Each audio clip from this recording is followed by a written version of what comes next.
Basila kade sizokwemukela amalunga amasha awu-411. Amalunga awu-411 amanye aqhamuka ku-MK, amanye aqhamuka ku-ANC, amanye aqhamuka ku-EFF, abanye baqhamuka ku-NFP. Namhlanje nake besihlangene ngalokho sizobemukela. Kodwa futhi besizokhumbuza amalunga e-IFP lawo phongolo ngesiqalo umntwana siqala, kodwa futhi besizobakhumbuza nangohambo ukuthi uhambo lusalubeka. Mhlawumbe mhlonisha ngoba nilapha ophongolo bazokhumbula kahle ukuthi ophongolo kuyaba nokuphithiphithi nje obukhona mayelana ngamakhansela, ikhansela laka-Ward 4 kodwa liyikhansela laka-Ward 6.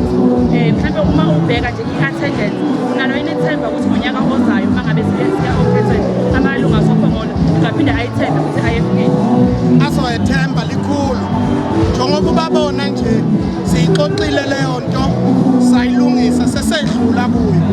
Njengamanje sithi abayilungiselele ukuba ukhetho lwangonyaka ozayo ubafice bemi ngomumo. Kulezi ingxabano ebezikhona siyilungisile. Uzokhumbula ukuthi kuleli wodi lapha nje ngenhla Ward 12 la silahlekela lelo wodi ngenxa yalezo inkinga. Kodwa emveni kokuba qhubulelo lokhetho ngabuya mina Msalovu awahambela onke amawodi ukulungisa lesimo. Njengamanje simngomumo noma ngathi ukhetho lukusasa uzobona umhlolo inkathi igelemanga. Mashobane kunento eyenzakalayo nesibonalo njalo uma kwemukelwa ngeke kube khona ungawube ngathi iqembu sakhumbula kwenzakala kwaNongoma kwathiwa hayi vele iqembu lenkatha belemukela amalunga alo vele. Sifisa ukuchecka ukuthi njengamanje mhlawumbe ukunikeza nje umbukeli nomlaleli ithuba lokuthi ke mhlawumbe angeke sithi ofisha abakhulu babambile kodwa mhlawumbe lama prominent leaders from other political parties mhlawumbe just to mention few mhlawumbe imaphi wona. Kujwayelekile ukuthi izimfamona zisho njalo kodwa phela sibasoli ngoba kusuke kufutha. Kodwa nje laba kade bemukelwa la njoba sengishila amaqembu abasuka kuwo usakho umzizungu nje liyana mgqugquzeli we-MK la iZululand Khohloza Zungu uyilunga le-ANC kodwa futhi kube ngusihlalo wesandla. So kuyaziwa nalaba kade bebuya ko-NFP uNdlangamandla nje kuyaziwa la ukuthi ilunga le-ANC la kwa-Ward 4 akekho ngamazi. So laba kade bekhuluma la abantu abaziwayo omunye osukumile wakwashalembe uyi-EFF emzinyathi uyaziwa. Ngeke ngibabale laba abahamba nabo kodwa ngibala nje laba abangabaholi ukuthi ngempela ngeke siqamba amanga emini ilanga libalele sithi abantu abahloma izinti sithi simukela abantu abavele beyi-IFP. Iqembu ligubha iminyaka engama-50 ngeke bese lizokhohlisa abantu ukuqamba ngakho la abantu ade sizobemukela abantu akade bengeyona i-IFP. Mhlawumbe Mashobane ukukalekisela umlaleli osekhaya ode ngekho la ukuthi mhlawumbe mokalekisa mangaki amalunga enwamukele usuku namhlanje lokuthi maningi amaqembu akho la avuka amancane abantu abaningi bazokuhleleka kakhulu kodwa sibona inkatha lokube kuyela enkatheni ababede bekhona ade bengekho bezenkathi yini eniyenzayo ukuthi abantu beyithembe inkatha.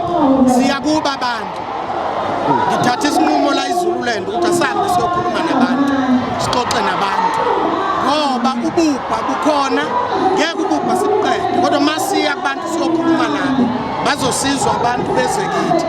Namhlanje kade semukela abantu abawu-100 411 kodwa kunabantu abawu-128 esingabebungelanga namhlanje abaqhamuka kwi-APEMO abaholwa uZungu. Sisazohlela ukubemukela ngenxa yokuthi uZungu ubeseshonelwa emndenini. Sisazoqhubeka sibemukela abantu nasebaqulusini njengoba ngikhuluma nawe kukhona amalunga e-MK ajoyine i-IFP sisazobemukela nakhona. Omisa ikhanda nje siyamthatha oke waphumela obala nje wathi i-MK siyamthatha. Asihlali kuyofika ukhetho lo lesiya kulo kuyobe kusho umuntu. Mashobane kuba eyithembe kakhulu ngokhetho olulandelayo and futhi abantu ade bekhuluma lapha estage ngamalunga amasha ebekhala ngokuthi emaqembini asuka kuwona kune-corruption kunobugebengu kunani nani.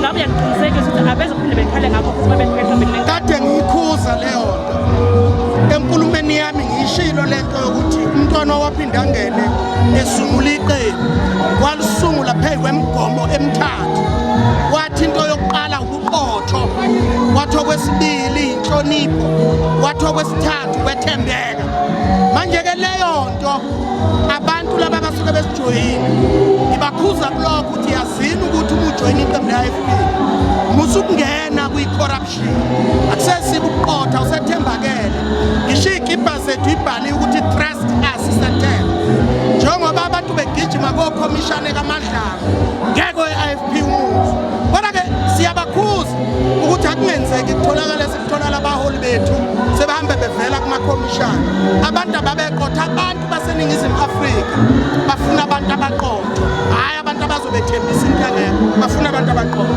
IFP-ke leyo mhlawumbe nje mashobana sasikudedela umlayezo obheke kumalungu akhona vele e-IFP kuyenzeka ukuthi uma kwanda umuzi kube khona ukungcofana ukuthi wena khumbula njalo ukuthi izolo ubuthini njengamanje uqinisekisa nabanye abantu abasebefuna ukwembula ingubo besondele eduze kwe-IFP mhlawumbe kuthi nje ukubhekisa nje ngqo kumalungu akhona e-IFP ukuthi angabexwayi futhi-ke angabaphebezi laba bantu abangaka abangaphezulu kwa-400 abakwazi ukuthi bemukelwe osukwini namhlanje.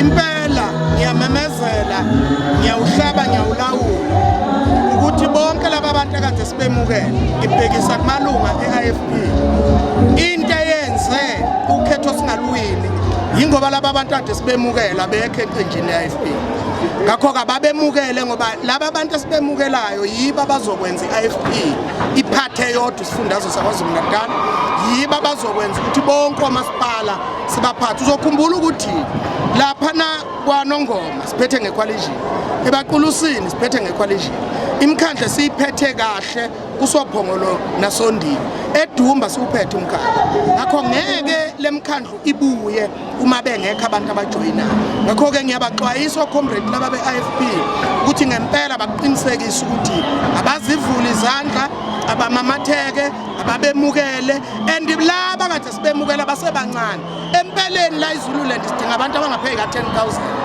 ukuze yonke lemkhandlu siyiphathe ngokungabambisani namuntu kodwa sinohlelo esinalo la iZululand esizoliqala njengoba uNovember uqale namhlanje sizohambela zonke iyingi la khona uNondaba ezohamba efundisa amalunga enkatha nge-IFP ngoba abasayazi i-IFP lento kade ngiyikhuluma la ngaphakathi bengikhuluma isitori njengathi into abayiqalayo abayazi manje-ke iphutha esalenza savala imatigulu nemandleni ukufundisa abantu nge-IFP sizoqhubeka-ke la iZululand senze lokho ukuqinisekisa ukuthi kubaluleke ngani ukuthi wonke umuntu abe yi-IFP wenza njani ukumdedela umuntu we-IFP aveze ikhono lakhe uma engumholi umdedele edlula khona so-ke sizobe sehla senyuka sikhuthaze lokho kulokho sizobe sikukhuthaza sizobe sikhuthaza udaba lokuthi iy'nsizwa ayihloniphe abantu besifazane ubunsizwa uyinsizwa ngokuvikela umuntu wesifazane awuyona insizwa ngokuhlukumeza umuntu wesifazane sizobe sikhuthaza iy'nsizwa ukuthi ayiyeke ukweba amabhunga antshontshe iy'mbuzi antshontshe iy'nkomo leyo nto yehlisa isithunzi sethu thina njengabantu abamnyama sinalolo hlelo-ke esizobe silwenza njenge-IFP lapha eZululand sizoliqala kuleli viki elizosombuluka kodwa siyoze siliqede ngomhla ka-15 Disemba sobe sesiyihambele zonke lezi yingi no-MEC uNondaba